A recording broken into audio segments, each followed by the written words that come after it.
O marido teria chegado do trabalho exatamente às 17h20, nem um segundo antes ou depois. Sua esposa amorosa estava esperando por ele em casa, cuidadosamente preparando a mesa com todas as delícias e doces. Até mesmo o filho de 1 ano de idade, rastejando aos seus pés, não estava irritado, como se já entendesse que seu pai estava chegando. Provavelmente era o momento mais feliz do dia deles, o encontro depois do trabalho. Ele abraçou e beijou seu filho e sua esposa, que o olhava com olhos amorosos e sorria, como se não o visse há séculos. Depois, eles sentaram juntos à mesa, compartilhando as novidades do dia.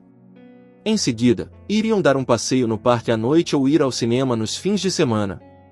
Saíam para se divertir ou esperavam convidados, e às vezes apenas assistiam a um filme interessante na TV. Essa rotina parecia inquebrável. Enquanto o marido estava no trabalho, ela se virava em casa, brincando com o filho de 1 ano, ensinando-lhe coisas e lendo livros. Ela adorava ler e, ultimamente, estava lendo um livro especial, Psicologia das Relações Familiares. Ela realmente queria ser a esposa perfeita. O livro dizia que uma boa esposa deveria ser sábia, compreensiva, solidária e uma amiga, tudo isso em uma só pessoa. Depois de lê-lo, ela tentava seguir todos os conselhos e recomendações. Tudo estava indo bem, mas um dia seu marido não apareceu às 17h20 em ponto. E naquela época não havia celulares. O tempo arrastava-se, ela não se importava muito até às 18 horas, mas depois das 18 horas tornou-se uma tortura. Cada minuto parecia durar uma eternidade e ela começou a pensar em pensamentos terríveis. Tentou afastá-los, mas eles retornavam. Começou a ligar para as delegacias de polícia e necrotérios da cidade, mas ninguém sabia nada sobre ele. Ele chegou em casa por volta da meia-noite, um pouco embriagado. Graças a Deus, ele estava são e salvo. Foi revelado que a esposa de um colega havia dado à luz recentemente. Eles fizeram uma festa de última hora para comemorar a promoção de um colega, e seria desrespeitoso sair durante a celebração sim. Ele consumiu algumas bebidas alcoólicas, e como resultado, estava alheio a como as horas passaram rapidamente. Ah, disse a esposa do homem, é claro que é impossível você se desligar do grupo, mas não deve esquecer que eu estava bastante tensa enquanto esperava por você. Pelo menos poderia ter nos ligado, afinal, não estamos no meio de uma densa selva. Essa foi toda a crítica que ela ofereceu. Por que criar um tumulto por isso? Qual é o problema aqui? Não há motivo para se preocupar. E, quando tudo está dito e feito, o livro sugere que a esposa ideal deve ter empatia. Tudo voltou ao normal e o cônjuge chegou exatamente às 17h20 da tarde, como era de praxe. Sua esposa amorosa e seu filho adorador estavam esperando por ele na casa impecável e aconchegante, com uma refeição pronta. E então, após mais 2 semanas, o cônjuge está ausente mais uma vez. O dia em questão era o aniversário do contador. Você não pode se separar do grupo, a mulher está ciente. Afinal, o que mais resta para ela fazer além de ser uma boa esposa? Afinal, a literatura sugere que ela deve encorajar os outros. E mais uma vez, tudo corre tão bem quanto antes. Está tudo bem.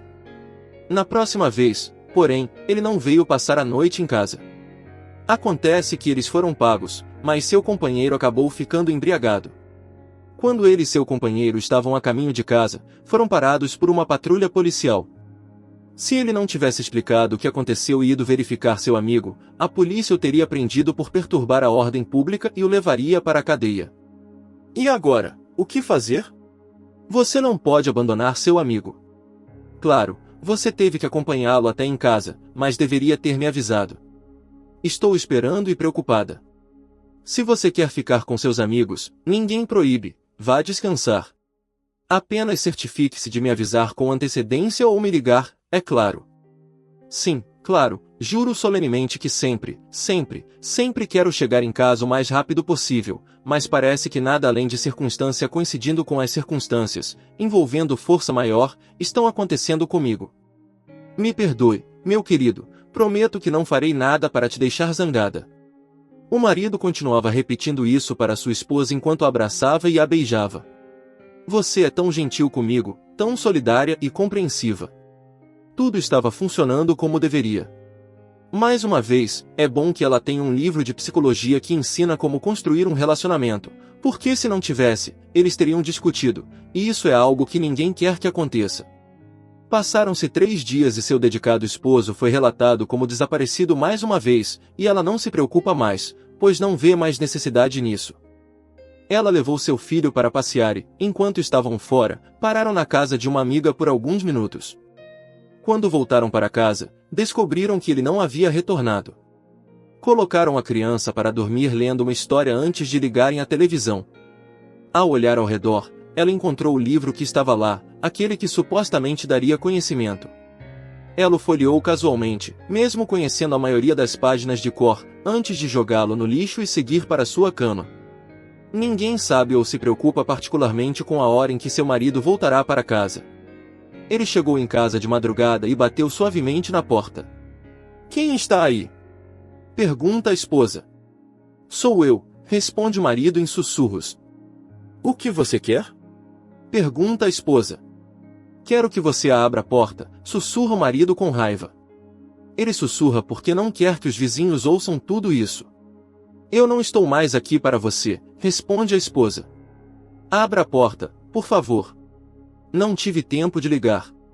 "Vá embora de onde você veio", responde a esposa. "Por favor, abra ou os vizinhos vão ouvir e nos ver." "Pensei que fosse claro. Se você não for embora imediatamente, vou fazer um escândalo e não só os vizinhos, a cidade inteira vai ouvir", ela promete. "Ah, vamos lá, você nem sabe como fazer um escândalo." "Por favor, me perdoe, é só que nós..." Ela o interrompe antes que ele pudesse terminar a frase e exclama: "Não ponha mais os pés nesta casa", em um tom alto. Aquilo foi alto o suficiente para que ele entendesse que ela estava falando sério, mas ainda não alto o bastante para acordar a criança. Ok, estou saindo. Tenho que me preparar para o trabalho. Só tente fazer o mínimo de barulho possível, senão você vai acordar todo mundo. Não me importo nem um pouco com o destino das suas férias desejadas. Simplesmente desapareça e garanta que eu não consiga te encontrar, mesmo que faça um esforço." Ela permitiu que se deixasse levar completamente. Ele concluiu que conversar com ela naquele momento não adiantaria e saiu rapidamente do quarto. O choque de tudo aquilo trouxe de volta à realidade e ele fugiu o mais rápido que pôde, apenas para se afastar do som de sua amada gritando com ele. Quem exatamente é essa amada? O que exatamente significa chamá-la de amada? Ela é uma mestra em criar controvérsias em níveis elevados. Quem poderia imaginar? Mesmo enquanto pensava em coisas tão deprimentes, ele foi trabalhar. Como ela não conseguiu perdoá-lo, nem se deu ao trabalho de deixá-lo entrar em casa por uma semana inteira. Ele sentia falta não apenas dela, mas também das deliciosas refeições que ela preparava. Ninguém cozinha tão bem quanto ela. Ele apenas esperava poder conversar com ela e começou a emagrecer como resultado. Ele concluiu que, embora levasse uma vida muito feliz, havia se acomodado demais.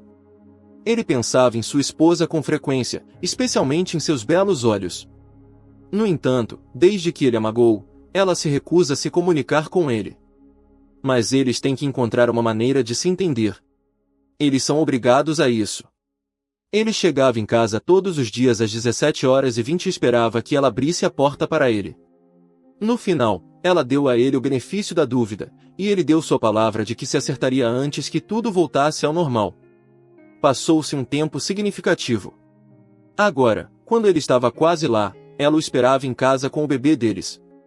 Ela tinha um sorriso no rosto e os olhos cheios de amor enquanto observava o filho em um ambiente acolhedor e convidativo. A partir desse momento, ele nunca mais chegou atrasado para o trabalho, e sempre que havia algum evento inesperado de força maior, ele sempre ligava para avisá-la.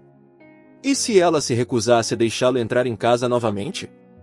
E desta vez fosse uma proibição permanente? Só de pensar nisso, ele se sentia enjoado e mal. Queridos amigos, assim chegamos ao final de mais uma história em áudio. Deixe seu comentário, dê seu like, se inscreva e ative o sininho. Tchau e até nossa próxima história.